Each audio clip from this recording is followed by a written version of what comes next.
Please take your seats quickly, ladies and gentlemen. Hi guys, welcome to 1 Minute Tennis. In today's session, I'd like to talk to you about the role of the wrist in the modern forehand. Now, in traditional and in older tennis, the forehand was seen as a stroke with very little wrist movement. But in the last 20 years, it's become a very predominant part of the stroke, is how much wrist movement and turn there is in the stroke. This is commonly called pronation, but I want to show you a really simple concept on how to feel what the wrist should do in the forehand. And by using this feel, you'll get more energy, more topspin and more safety in your stroke. What it results in is that you can continue to hit the ball hard and yet still have consistency and security even under pressure. Now, there's a trend in modern coaching which I really dislike, and that is to make the stroke seem as complex as possible, to demonstrate how clever and intelligent the tennis coach is. So I'm going to show you the most complex description that I've encountered of how the forehand wrist movement works, and then I'm going to show you a real quick trick on how to learn it simply, efficiently, in moments.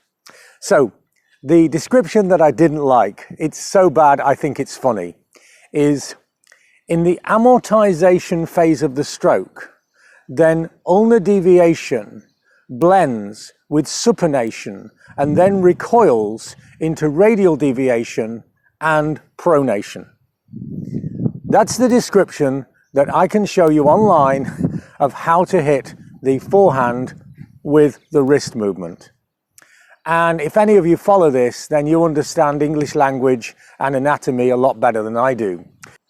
But here's a really simple concept that works every single time. If for you or for your students, if you take the racket and hold it just on the throat of the racket, where part of the hand is on the handle and part of it is on the throat or the frame of the racket.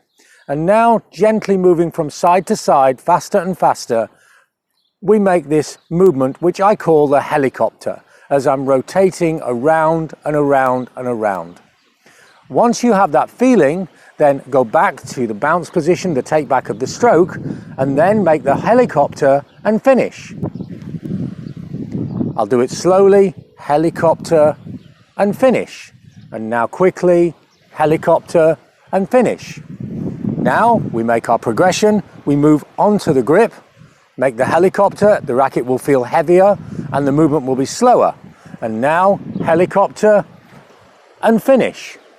Now down to the normal position for holding the racket, make the helicopter, the racket will feel heavier, the movement will be slower, and now helicopter and finish.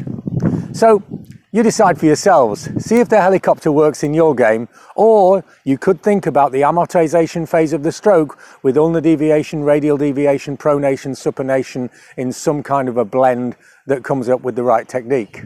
I know which one I prefer to use and I know which one I prefer to teach with. Let us know if the helicopter movement helps your forehand. It really is very good for playing under pressure and putting a heavy ball where you're swinging fast but the rotation is keeping the ball under control. Hope you enjoyed today's session. Thanks for watching, and don't forget to like, share and please subscribe to the channel. It makes a big difference to us. If you need more help with your game, don't forget we do one-to-one online consultations. The information on this is below. Thanks for watching and see you next time for more unique tennis lessons that work.